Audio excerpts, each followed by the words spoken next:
ఇది ఒక ప్రశ్న అడగాలి. మీకు సినిమా నేపథ్యం లేదు కాబట్టి, అవును. అప్పట్లో అంటే ఆడపిల్లల్ని కొంచెం జంకేవారు కదా! బయటికి పంపించడానికి, సినిమాల్లోకి పంపించడానికి. అవును. ఇండస్ట్రీ గురించి రకరకాలు మాటలన్నీ వినిపించేవి కదా బయటికి. అప్పుడు ఏమన్నా మీకు ఇబ్బందులయ్యాయమ్మా?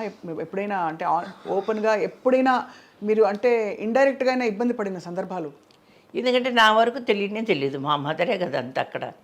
ఏదున్నా మా మదరు. మా నాన్నగారు ఒకే మాట చెప్పేవాళ్ళు. సినిమాలో యాక్ట్ చేస్తే చేయని. కానీ ఏ రోజు నా బిడ్డ, నా కూతురు కంటి నుంచి ఒక నీటి చుక్క కూడా బయటికి రాకూడదు. ఏమైనా జరిగిందంటే దానికి బాధ్యురాలివి నువ్వే. అని చెప్పారా అమ్మకి?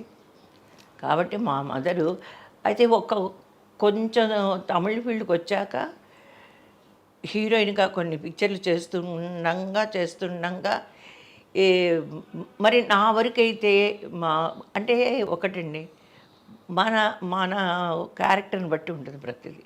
మనం వేసే ప్రతి అడుగు జాగ్రత్తగా వేసామంటే అక్కడ ఎదుటి వాళ్ళకి ఆ ఛాన్సే లేదు, ఉండదు కూడా.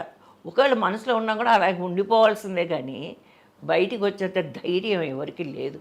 అందులో మా మదర్ని చూస్తే అసలు ఏమాత్రం ఎలాగైనా అప్రోచ్ అవ్వాలని అనుకున్న వాళ్ళు కూడా అప్రోచ్ అవ్వలేరు. భయమా? అయ్యో, అస్సలు మా మదర్ మాటే కానీ అందరితో చాలా జాలీగా బాగుండేది, హ్యాపీగా ఉండేది, బాగా కామెడీ. నేను మటుకు సీరియస్గా అలా కూర్చొని ఉండేదాన్ని, తల దించుకొని ఉండేదాన్ని, అసలు తల ఎత్తి పైకి అలా నిలబడి ఎవరినన్నా ఒక మాట అడుగుదాం అనుకునేటప్పుడు వాళ్ళు లేచి వెళ్ళిపోయేవాళ్ళు. అంత ఆలోచించేదాన్ని. ఏదైనా మాట్లాడదాం. మా అమ్మని మాట్లాడడానికి తప్పేముంది, మాట్లాడు, ఫ్రీగా మాట్లాడచ్చు కదా. వాళ్ళు అడుగుతుంటే నువ్వు ఎందుకు అలా సిగ్గుపడుతుంటావు.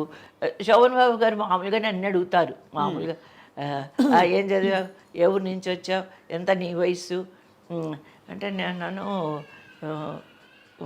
నా వయసులో నీకు సగం వయసు ఉందా అన్నారు. మీ వయసు ఎంత సార్ అని అడిగాడు. అంటే పోనీ 18 ఏళ్ళు ఉన్నాయి నీకు అన్నారు. 18 అంటే అప్పటికి 36 అనుకుంటా ఆయనకి, తల్లిదండ్రుల టైంలో అని తర్వాత లెక్కేసుకున్నా. అంటే లేదు సార్, 13వ సంవత్సరం జరుగుతుంది. ఏ 13వ సంవత్సరం జరుగుతుంది, ఇంత ఎత్తున్నావు, ఏం చదివావు? 10th వరకు చదివాను సార్, 9th ఫుల్ ఫినిష్ చేశాను, 10th 18 ఏళ్ళు లేవన్నావు, 13 ఏళ్ళు ఏ ఊరు? కడప సార్. మరి ఇంత తెల్లగా ఎలా ఉన్నావు అన్నారు. కడపలో తెల్లగా ఉండరా? నాకేం అర్థం కాలేదు. అని ఎండకు అక్కడ బాగా అయితే ఆయన ఉద్దేశం కడప రాయలసీమ అంటే బాగా ఎండలు ఎక్కువ, మట్టి రంగు మట్టి వాసన. అందుకని రాయలసీమ రత్నాల సీమ అనేది అప్పుడు చెప్పడానికి కూడా నాకు చేత కాదు, తెలీదు కూడా అన్నారు. ఇలా మాట్లాడేటప్పుడు నేను వాళ్ళ జంగుతూ పక్కకి వెళ్ళిపోయేదాన్ని. ఎవరు పక్క కూర్చునేదాన్ని కదా, మా అమ్మ పక్కనే ఉండేది. మా అమ్మ ఏమో అనేది, వాళ్ళు మాట్లాడుతుంటే మాట్లాడడంలో తప్పే ఉంది, మాట్లాడంటే నాకు భయం మమ్మీ, భయమ్మా, నాకు భయమ్మా అనేదాన్ని. ఇలా కానీ యాక్ట్ చేసేటప్పుడు మటుకు కెమెరా ముందుకెళ్తే ఎలా చెప్తే అలా చేసేదాన్ని. ఎందుకంటే నా భయం ఉండేది, ఏమైనా అంటారేమో అని. మీ ఇద్దరికి అప్పుడు అంటే మీరు 13 ఏళ్ళు, మీ క్లోజ్ సీన్స్ ఉన్నాయి ఆ సినిమాలో? ఉన్నాయి కదా, లవ్ సీన్స్ అన్నీ ఉన్నాయి. లవ్ సీన్స్ ఉన్నప్పుడు మీరు ఎలా హ్యాండిల్ చేశారు? ఏం లేదు, ఆయన వెనకాల ఇంకా ఆ ఫోటో ఉంది ఇలా చూస్తూ ఇట్లా. ఎందుకంటే అన్నీ డ్యాన్స్ ప్రభావమే.